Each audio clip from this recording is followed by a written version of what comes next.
Panorama group, जो सोचता है वो करता है। आपके अपने सपनों का आशियाना। नमस्कार, मेरा नाम ज्ञानेश्वर है और आपने देखना शुरू किया है लाइव सिटीज। मेरे साथ रोज की तरह दिल्ली से जुड़ रहे हैं, बिहार में ही हैं इन दिनों देश के जाने माने सीनियर जर्नलिस्ट अजीत द्विवेदी जी। अजीत जी, पॉलिटिकल रिपोर्टिंग में या यूं कहें कि बिहार को समझने में भूल करने वाले पत्रकार आज फिर से गिरे हैं। जो कह रहे थे बिहार के जनादेश के बाद इफ वट ये हो गया, वो हो गया, चार्टर्ड फ्लाइट आ गई, अमित शाह ने इन्हें बुला लिया, उन्हें बुला लिया, तो नीतीश कुमार जैसा हम लोग कह रहे थे कोई इफ वट नहीं है। प्रधानमंत्री नरेंद्र मोदी ने परिणाम के तुरंत बाद कहा था कि बिहार में सुशासन और विकास की सरकार। तो नीतीश कुमार फिर से मुख्यमंत्री पद की शपथ ले रहे हैं। एनडीए विधायक दल का नेता चुन लिए गए हैं, कहीं कोई संशय नहीं, और बिहार में जश्न का माहौल है। तो देखिए, बिहार को समझना उतना कठिन नहीं था जितना कठिन लोग बनाए हुए थे।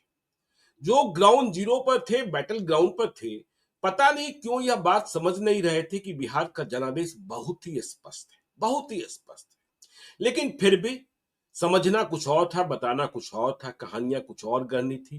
तो भूल होती है और फिर एक्सीडेंट तो होता ही होता है। खैर, उन लोगों की बात क्या करें, हमें अपनी विश्वसनीयता का ख्याल रखना है, जो हमारे दर्शक हैं जो यह समझते हैं।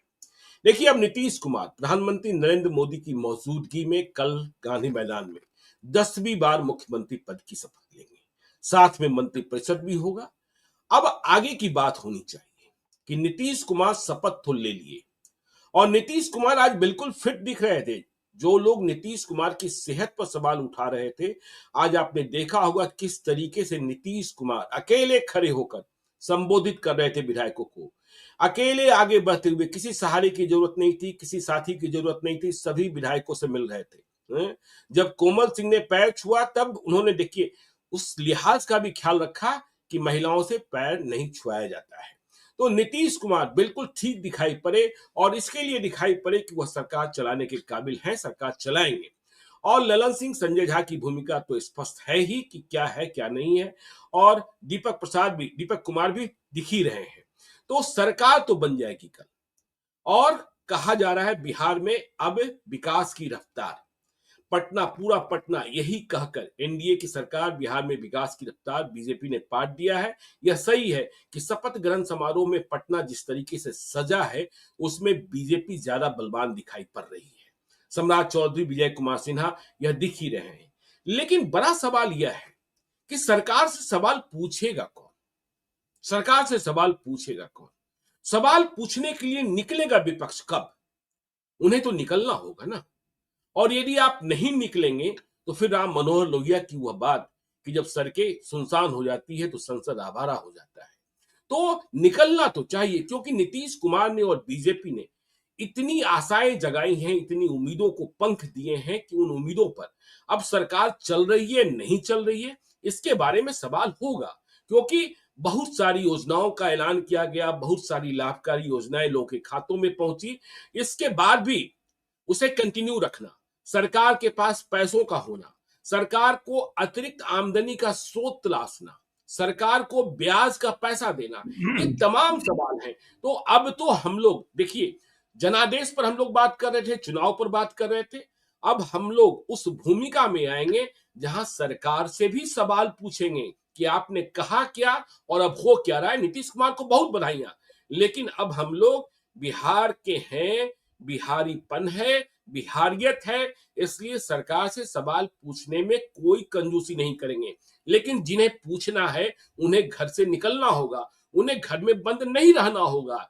देखिए, बहुत ही एक जानकार जो लालू परिवार को जानते हैं वह कह रहे थे कि देखिए, समस्या ये है कि तेजस्वी यादव जी जो आरजेडी के सर्वे सर्वा हैं, वह दिन के 2 बजे सक्रिय होते हैं और वह बिहार को लालू यादव से समझते नहीं है, वह संजय यादव से समझते हैं दिन के 2 बजे, और फिर रात के 8 बजे ऑफ हो जाते हैं।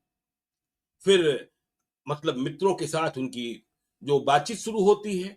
तो अब विपक्ष को, चाहे वह तेजस्वी यादव हो, चाहे प्रशांत किशोर हो, उन्हें आवाज देनी होगी और नीतीश कुमार बिहार के लिए बेहतर करते रहे।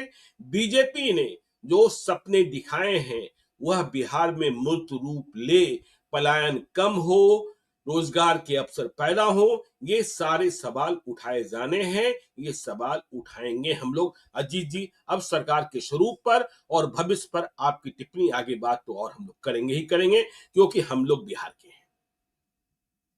देखिए ज्ञानेश्वर जी, हम लोग अभी सरकार का जब कल गठन हो जाएगा तो उसके सामने जो चुनौतियां हैं उन जी, चुनौतियों पर हम लोग चर्चा करेंगे, जरूर चर्चा करेंगे, क्योंकि चुनौतियां इस बार बहुत बड़ी हैं। इस बार जो घोषणाएं की गई हैं, जितने बड़े वादे किए गए हैं, जो गारंटी दी गई है, और उसका बजट जितना बड़ा हो रहा है, क्योंकि जो उनके लिए पैसे कहाँ से आएंगे, उसको कैसे पूरा करेंगे, बिल्कुल, उन चैलेंजेज को, वो चैलेंजेज जो है, देखिए सरकार के पास सामने कोई पॉलिटिकल चैलेंज नहीं है, बिल्कुल कोई पॉलिटिकल बिल्कुल, चैलेंज नहीं है।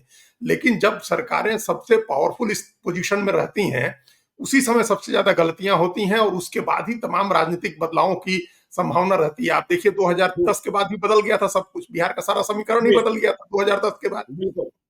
इसी तरह का जनादेश था, 206 सीटें थी, और उसके बाद क्या हुआ?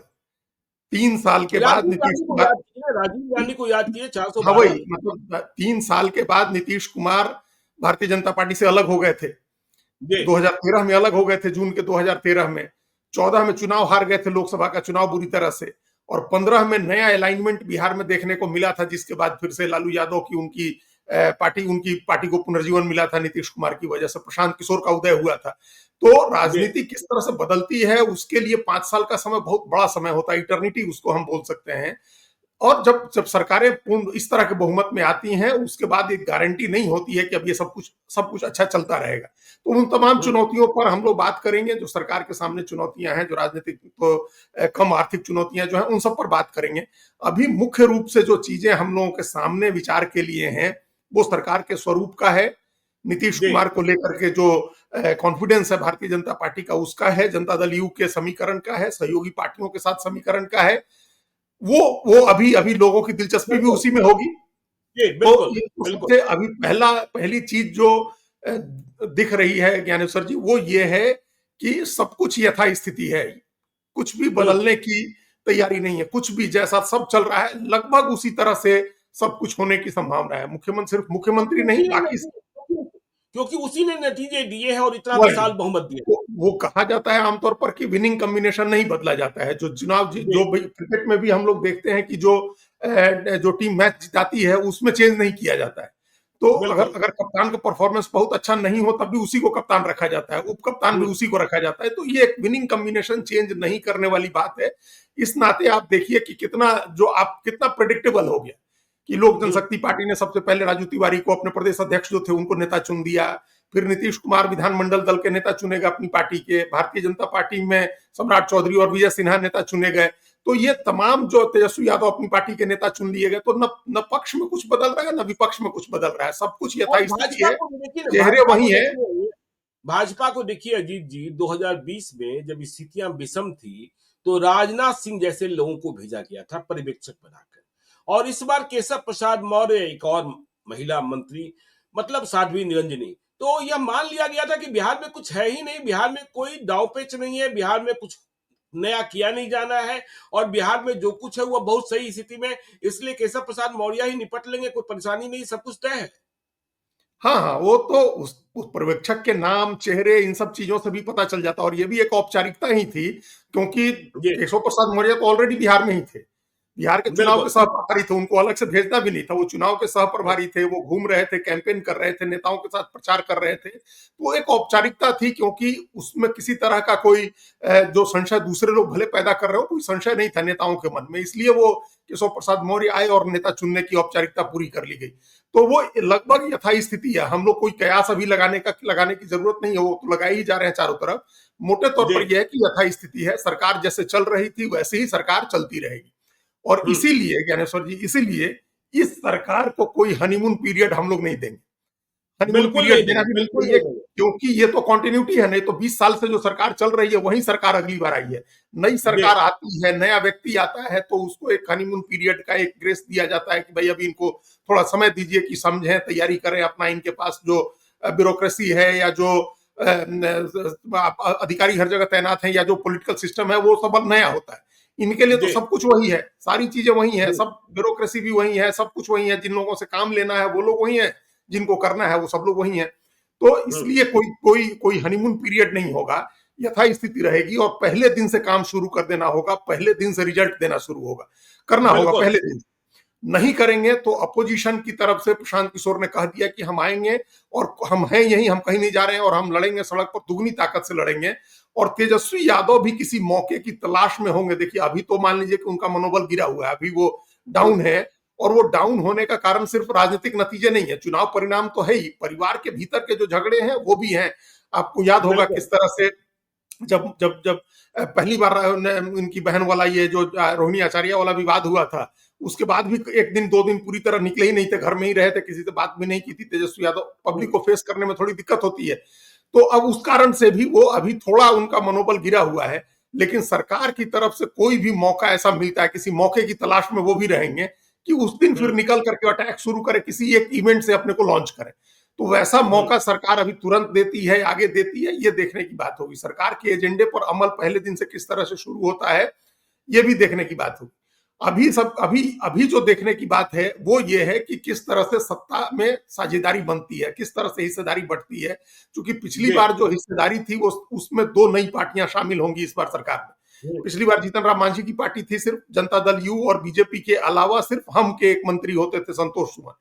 हम के अलावा इस बार चिराग पासवान की पार्टी भी है जो लोक जनशक्ति पार्टी है, प्रारंभ में मुकेश सहनी हुए थे जो बाद में हट गए। जो निकल गए, हट गए थे। और फिर उपेंद्र कुशवाहा की पार्टी भी है। तो इनकी इस बार तीन छोटी पार्टियां हैं, दो बड़ी पार्टियां, 5 पार्टियों के प्रतिनिधि सरकार में होंगे। तो एक जो अभी तक जो नाम दिख रहे हैं, जो चर्चा हो रही है, उसमें एक डाइवर्सिटी दिख रही है कि एक विविधता दिख रही है कि जिस तरह की विविधता हम लोगों ने पहले चुनाव में टिकट बंटवारे के समय भी देखी थी कि जैसी विविधता है अत्यंत पिछड़ी जातियों में भी ऐसी छोटी छोटी जातियां जिनकी संख्या का पता या जिनके बारे में कुछ ज्यादा जानकारी लोगों को तब मिली जब जाति गणना हुई। तो जाति गणना में कई ऐसी जातियां सामने आई हैं जिनकी आइडेंटिटी एक बनी है, उनके नेताओं को टिकट दिया गया। तो उस तरह का कौन चेहरा आता है, अत्यंत पिछड़ी जाति से कौन चेहरे आते हैं, दलित महादलित से क्या चेहरे आते हैं, फॉरवर्ड से क्या चेहरे आते हैं, रिप्रेजेंटेशन कैसे होता है। एक तो ये पार्टियों को क्या हिस्सेदारी मिलती है सत्ता में, उनका रिप्रेजेंटेशन कैसा होता है। ये आपको यह बड़ी बात कह दी। देखिए सीतामढ़ी से जेडीयू से एक राउत जी जीते हैं, वह हाँ, जाति से गरीबियां हैं, बहुत छोटी आबादी हाँ, है। और जब वह चुनाव लड़ रहे थे, देवेश चंद्र ठाकुर ने टिकट दिलवाया, बहुत सामान्य कार्यकर्ता है, जेडीयू के चुनाव जीत गए। तो पूरे देश के जो गरीबिया संगठन है उनका नंबर तलाश कर उन्हें फोन कर रहे हैं कि देखिए अब आपको मतलब हमारा समर्थन है। मतलब देखिए छोटी छोटी जातियां जिसे नीतीश कुमार ने ताकतवर बनाया, वह जातियां अब सत्ता में हिस्सेदारी प्राप्त कर रही। यदि आप इंजीनियर आईपी गुप्ता को भी देखें तो ताती तत्वा को पहली बार आरक्षण तो दिया था, दलित का आरक्षण नीतीश कुमार ने ही दिया था। बाद में सुप्रीम कोर्ट का झंझट हुआ जिसमें सुप्रीम कोर्ट ने वापस कर दिया।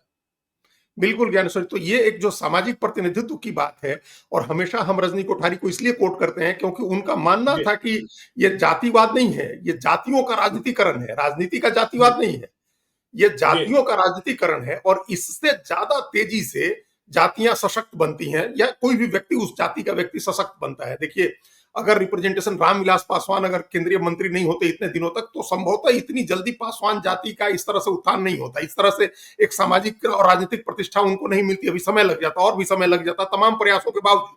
समाज सुधार का एक अलग महत्व है, जो समाज सुधार होते हैं उसके एक अलग महत्व है, लेकिन राजनीतिक हिस्सेदारी से जो सशक्तिकरण होता है वो बहुत जल्दी होता है। तो वो काम नीतीश कुमार करेंगे, इस बार होना चाहिए, हमको भी ऐसा लग रहा है। और बीच में तो दिन भर अफवाहें चलती रही कि भाई आईपी गुप्ता को फोन आ गए और आप मतलब आपके पास भी कहीं से खबर आई। तो ये कोई मतलब ऐसी नहीं है कि ये हैरानी की बात होगी अगर ऐसा हो जाए तो। भाई जो सरकार में थे पिछली बार तो मुकेश सहनी बाहर हो गए, कोई आदमी बाहर बैठा हुआ है, सरकार में आ जाए तो ये कोई नई बात, कोई बड़ी बात नहीं होगी। बसपा के जो विधायक जीते हैं उनसे भी देखिए एनडीए के नेता लगातार संपर्क में है। ऐसा नहीं है कि देखिए उस कवायद को छोड़ दिया गया है, वह बात कही जाती है ना। इस पर भी आपकी एक टिप्पणी हम लेंगे कि एनडीए ने यह साबित किया कि उसे चुनाव लड़ना आता है और 2025 में कैसे लड़ा जाता है, 2025 की तरह लड़ा। 2030 में जब लड़ना होगा तो 2030 की तरह लड़ेंगे। लेकिन महागठबंधन को, तेजस्वी यादव को चुनाव लड़ना नहीं आता है, यह तमाम लोग अब कहना शुरू किए हैं। इस पर भी आपकी एक विवेचना होनी चाहिए। बिल्कुल होनी चाहिए ज्ञानेश्वर जी। ये बात हम लोग कांग्रेस पार्टी के साथ भी, जितनी पुरानी पार्टी है, इतनी सक्षम पार्टी है, और गठबंधन में अगर उसके साथ भी आपका तालमेल नहीं मिला, इतना बढ़िया, इतना लंबा अनुभव है गठबंधन चलाने का, गठबंधन बना करके लड़ने का इन दोनों पार्टियों को, इसके बावजूद तालमेल नहीं हुआ तो कहीं ना कहीं कमी तो आप में है ना। और उस कमी को बिल्कुल। आप आइडेंटिफाई नहीं कर रहे हैं। जो समीक्षा बैठक आपने बुलाई, उस समीक्षा बैठक में वो कमी आपने नहीं तलाशी। आरजेडी हो, चैलेंज करेंगे कोर्ट में, या कोर्ट में जाने की बातें हो रही हैं, या एसआईआर को वोट चोरी के आरोप लग रहे हैं, तो ये तो आप अपनी नाकामी ढकने का एक तरीका हो गया ना, कि आप अपनी बिल्कुल। नाकामी छिपाना चाह रहे हैं, अपनी कमजोरियों को छिपाना चाह रहे हैं आप, और वोट चोरी में आपको एक सांत्वना मिल जा रही है। पार्टी, आप अपने कार्यकर्ताओं को, नेताओं को एक सांत्वना देने में कामयाब हो जा रहे हैं कि देखिए हम लोग हारे तो नहीं थे, लेकिन ये वोट चोरी होगी तो अब हम लोग क्या करते। तो ये चीजें उस तरह से नहीं होती है। लड़ना, कैसे लड़ाई लड़ी जाती है, ये भारतीय जनता पार्टी से सीखना चाहिए है इन पार्टियों को। वैचारिक आग्रह, आपका दुराग्रह, सब अलग चीजें हैं। वो जरूरी नहीं है कि आप जिसके साथ आपका वैचारिक आग्रह नहीं है, वैचारिक वो जो समानता नहीं है, उससे आप कुछ नहीं सीख सकते। तो ये लड़ने का तरीका सीखना चाहिए, किस तरह से लड़ा जाता है। तो इस बार तो नीतीश कुमार ने सिखाया कि किस तरह से लड़ा जाता है। और 25 में लड़ने के लिए 2022 में जो हम लोगों ने एक दिन बहुत विस्तार से चर्चा की थी, उन्होंने 2022 में बिसात बिछा दी थी, जाति गणना करा करके, कि 25 के लिए उन्होंने 22 में बिसात बिछा दी थी। उनको पता था कि बीजेपी से भी निपटना है, आरजेडी से भी निपटना है। तो देखिए कैसे निपटे, कैसे फ्लाइंग कलर के साथ नीतीश कुमार 43 से नहीं 85 देखिए, सीट पहुंचे हैं। अजीत जी हमारे और आपके दोनों के जानने वाले हैं, हमारे आपके भी मित्र हैं, गिरीन्द्र नाथ झा, पूर्णिया वाले। हाँ, देखिए सोशल मीडिया पर एक्टिव थे और वह बता रहे थे कि वह चुनाव को समझने का प्रयास कर रहे हैं सीमांचल की सीटों पर, और वह अपनी टिप्पणियां भी दे रहे थे। एक बार मैं उनसे जुड़ा भी था जब पूर्णिया एयरपोर्ट का उद्घाटन हुआ था। जब अमित शाह जाते हैं पूर्णिया बिल्कुल। और उन्हें मालूम होता है, कहीं से यह फीडबैक मिलता है कि ये गिरीन्द्र नाथ झा हैं जो पुराने पत्रकार हैं, अब पत्रकारिता नहीं करते हैं, खेतिहर हो गए हैं, तो वह अपने लिए सीमांचल की सीटों का भ्रमण कर रहे हैं और उनके पास कोई फीडबैक है। तो अमित शाह देश की राजनीति के चाणक्य गिरीन्द्र नाथ झा को बुलावा भेजते हैं और आधे घंटे तक एक एक सीट का फीडबैक प्राप्त करते हैं। सोचिए, अमित शाह गिरीन्द्र नाथ झा को बुला रहे। इसीलिए तो मैं कह रहा हूं कि चुनाव कैसे लड़ा जाता है और चुनाव लड़ने के लिए किन किन लोगों से फीडबैक ले सकते हैं, और कठोर बानी और मधुर बानी में क्या फर्क है, यह 2025 का जनादेश है। देखिए, अब हम एक चीज आपको इसमें एक करेक्ट करने की, गिरीन्द्र को बुलाया था उन्होंने आधे घंटे के लिए, और 1 घंटा 10 मिनट बात करते रहे। 1 घंटा 10 मिनट, बताइए। हाँ, बुलाया आधे घंटे के लिए, कि आधे घंटे से भी कम का उन्होंने जो भी टाइम दिया, 1 घंटा 10 मिनट बात करते रहे, और 40 सीटों के बारे में, और सिर्फ राजनीति नहीं समझे, क्या सामाजिक समीकरण है उस पूरे सीमांचल के इलाके का, क्या धार्मिक स्थिति है, मंदिरों की कैसी स्थिति है, मंदिरों के बारे में बताया गिरीन्द्र ने उनको। और एक बड़ी मार्के की बात जो हमको भी उन्होंने समझाया, कि यहाँ बीजेपी का क्या स्ट्रॉन्ग पॉइंट है, वहां मैक्सिमम आदमी जो है वो माइग्रेशन के लोग हैं। बिल्कुल। मधुबनी, दरभंगा के लोग गए हैं तो जाकर के वहां रहते हैं, किसी काम बिल्कुल। के में वहां जाके बसे हुए हैं, उनका क्या डायनेमिक्स है। तो ये समझते रहे बारीकी से, और उन्होंने अपने नेताओं को, उसके बाद उनके अपने नेताओं को तमाम उस फीडबैक के आधार पर जो जरूरी निर्देश होने थे सो उन्होंने दिए। यहाँ क्या तेजस्वी यादव के साथ या दूसरी पार्टियों के साथ क्या समस्या है, कि एक तो सब आदमी समझता है कि हम सब जानते हैं, तो एक तो हम सब जानते हैं, मतलब तेजस्वी यादव सब जानते हैं। अच्छा, जो वो नहीं जानते हैं, तो उनके पास एक संजय है जिनके पास दिव्य दृष्टि है कि वो जानते हैं, या तो हम जानते हैं, नहीं तो वो जानते हैं। वो उठ के, जैसा आपने पहली लाइन में कहा, कि बिहार को लालू यादव से भी नहीं समझते, वो संजय यादव से समझते हैं। बिल्कुल। तो बिल्कुल। आप लालू यादव से भी समझिए तो दूसरे की जरूरत नहीं पड़ेगी। लेकिन लालू यादव भी तमाम दूसरे लोगों से फीडबैक लेते थे, उनके पास हर गांव में लोग थे जिनसे वो फोन पर बात करते थे, लोग उनके घर पे पहुंचे रहते थे, आकर के बता के जाते थे उनको। इनका तो पब्लिक का भी एक्सेस नहीं है। और आप ऐसा होता है कि आप किसी पुराने नेता को अनायास फोन लगा दीजिए, किसी पुराने पत्रकार को अनायास फोन लगा दीजिए, उससे 10-5 मिनट गप करिए, तो वो भी नहीं होता है। जो दरबार करने वाले 2-4 लोग हैं, याद आप है, उन्हीं से बात करिए। मैं यहीं आपको रोकूं। देखिए, जब मीसा भारती पहली बार चुनाव लड़ रही थी पाटलिपुत्रा से, लालू यादव जी ने मुझे फोन किया। तब देखिए, मैंने कोई लाइव स्टेज की शुरुआत नहीं की थी, मैं क्राइम रिपोर्टिंग ही करता था, मैं दैनिक जागरण में था। और लालू जी ने, देखिए, जब मैं क्राइम रिपोर्टिंग करता था तो बहुत वास्ता नहीं था, जब चारा घोटाले की रिपोर्टिंग कर रही थी तब वास्ता था, जानते थे मुझसे। और वो जानते थे कि कभी, यह भी जानते थे कि मैं शरारत कर देता हूं, मैं कुछ लिख देता हूं, पढ़ लेता हूं। लालू यादव जी ने मुझे फोन किया कि देखो, तुम्हारी बहन चुनाव लड़ रही है, तुम्हारी बहन चुनाव लड़ रही है, उसको वोट जरूर देना। तो सोचिए, लालू यादव ने इसका ख्याल रखा था। बिल्कुल, बिल्कुल। तो वही कह रहे हैं ना, ये तो असली ताकत थी, कि जी, जिस उनको पता होता था कि किस कॉन्स्टिट्यूएंसी में कहाँ कौन आदमी है और कौन आदमी हमारे लिए इन्फ्लुएंशियल हो सकता है, कौन आदमी हमारे काम आ सकता है, उसे बात करना उससे, तो बिल्कुल। ये सब चीजें नहीं होती हैं। ये इस तरह जी, के लोगों को घर बुला करके बात करना, कहीं जा रहे हैं तो उनसे मिलना, ये एक तरीका होता है। लड़ाई के कई तरीकों में, 10 तरीकों में, 20 तरीकों में एक तरीका ये भी है कि आप अवेयर रहिए, आप समीकरण के बारे में जानकारी ले लीजिए। वो ये नहीं लेते हैं 2014 ये। का मसला, ये 2014 का मसला है। मैं जागरण छोड़ चुका हाँ, था और मैंने कुछ और काम शुरू किया था। तब हाँ, ये था 2014 पहले। में पहली बार लड़ी थी वो। जी, तो जी। तो ये किस तरह से करते थे लालू यादव, तो ये अमित शाह ने किया, और ये उस किस तरह से मतलब आपने बताया ना, वो एक तरीका था। एक तरीका हम लोग और डिस्कस कर रहे थे जो अजीत अंजुम ने अपने पोस्ट पर डाला था, जिस पर बाद में बिल्कुल। बड़ी चर्चा हुई कि कैसे जो हुँ, है वो सतीश गौतम मिल गए उनको होटल में लोगों से मीटिंग करते, और कैसे स्वतंत्र देव सिंह जैसा बड़ा नेता जो बिल्कुल। प्रदेश अध्यक्ष उत्तर प्रदेश के रहे मंत्री, वो घूम रहे थे सड़क के किनारे पर्चे बांट रहे थे। तो और कांग्रेस के लोग जो है, कांग्रेस के ही एक व्यक्ति ने कहा, देखिए अब हम नाम भी लेते हैं, आप भी जानते हैं किशोर कुमार झा को, किसी ने हुँ, किशोर कुमार झा को अप्रोच नहीं किया कि मधुबनी में आप कुछ काम कर दीजिए पार्टी के लिए। बताइए, जिस बिल्कुल। व्यक्ति का नाम कांग्रेस के अध्यक्ष पद के लिए भी हमेशा चलता है, डॉक्टर जगन्नाथ मिश्रा के समय से कांग्रेस नहीं छोड़े, तमाम प्रलोभन के बावजूद आपने उनको फोन करके नहीं कहा कि आप कुछ काम करिए। सारे लोग आपको भी मिले, हमको भी मिले, हमको तो 3 दिन जी, लगातार मिलते रहे, सब लोग ताज होटल में थे। ताज होटल बिल्कुल, से बिल्कुल। बाहर जाएंगे तब तो आपको राजनीति समझ में आएगी। कांग्रेस पार्टी की बात हम कर रहे हैं। हुँ, बगल के झारखंड के प्रदेश अध्यक्ष थे राजेश ठाकुर, उनको उनकी बिहार में कोई ड्यूटी नहीं लगाई गई। हुँ। अब आप सोचिए, बगल का प्रदेश अध्यक्ष, जाति भी रहने वाले बिहार के हैं, आपने कोई अजीत ड्यूटी जी नहीं लगाई उनकी बिहार में। अजीत जी, आरजेडी कभी वोटर लिस्ट को जानती भी है? हाँ, टिकट नहीं, देने कुछ के नहीं पहले? जानती है, क्या कोई नहीं उनका है। नेतृत्व जानता है?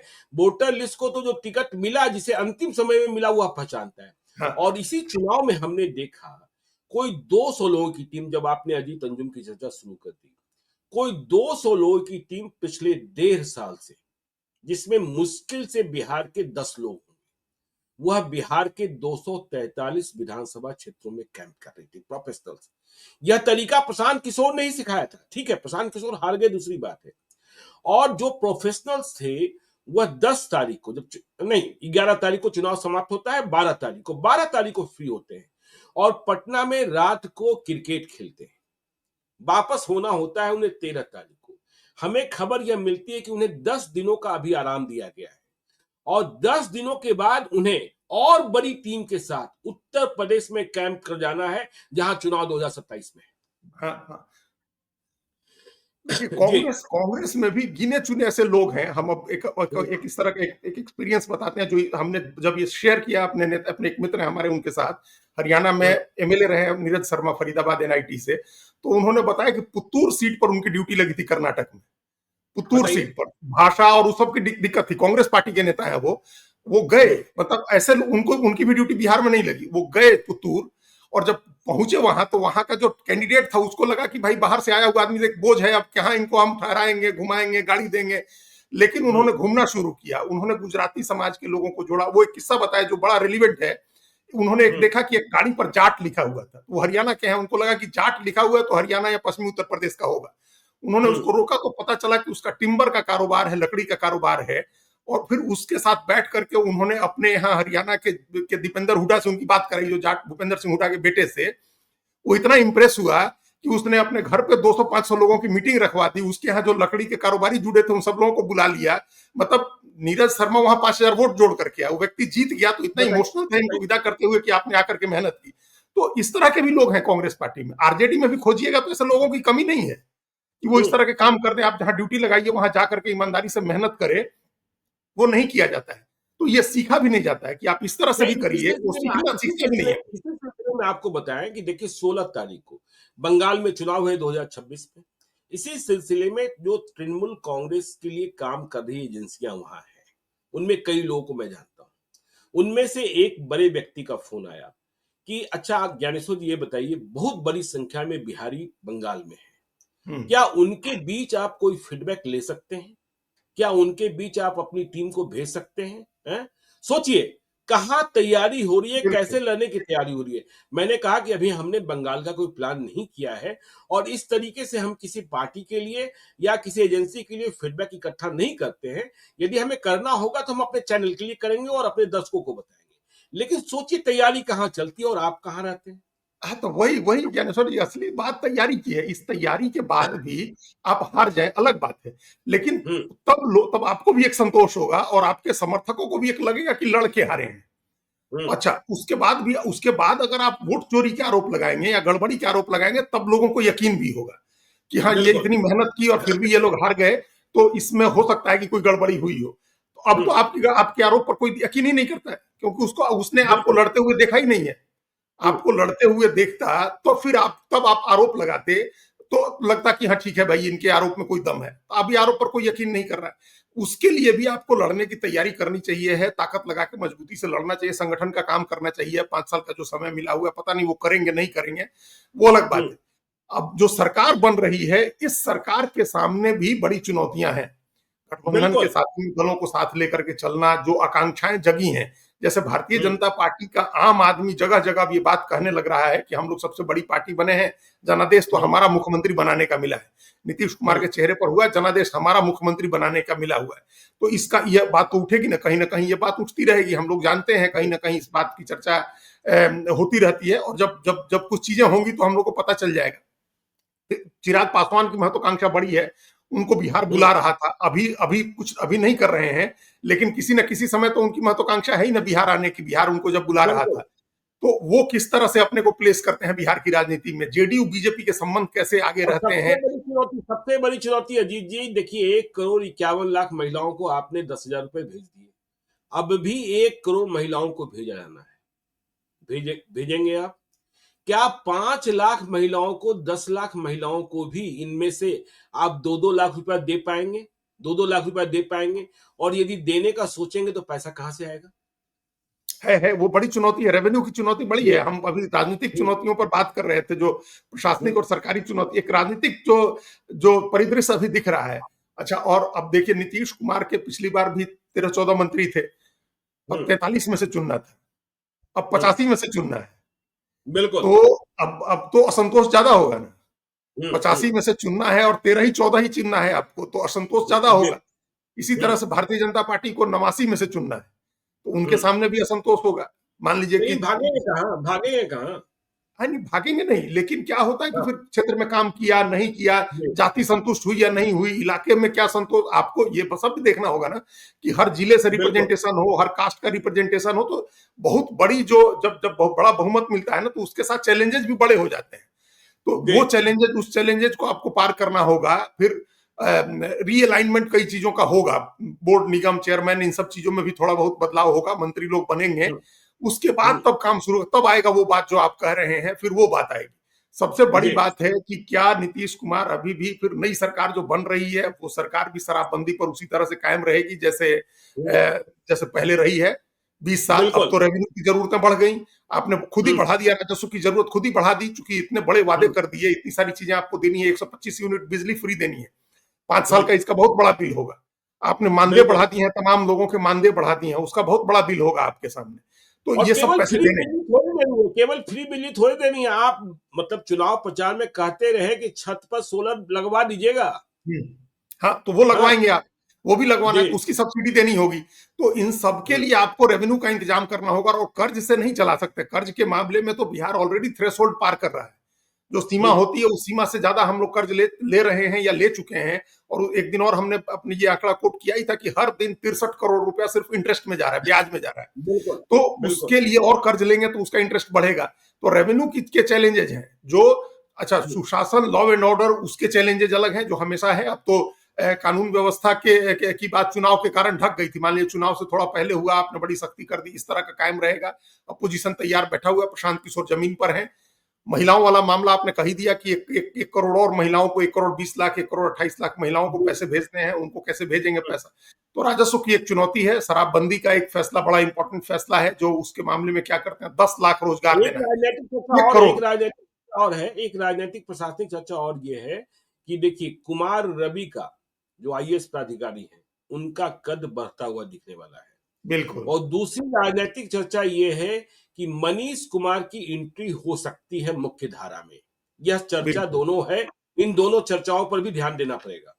हाँ, तो हो सकता है, चूंकि बैकरूम के लोग तो फिर सामने आते हैं जब इतना बड़ा मैंडेट मिला और एकदम पर्दे के पीछे रह करके मनीष कुमार ने जो जिस तरह से आईटी का सेल पूरा जेडीयू का जी और बैकरूम के काम संभाले, उनको अगर सामने ले आते हैं तो ये अच्छी बात होगी। ऐसे लोगों को रिवार्ड देना भी चाहिए है।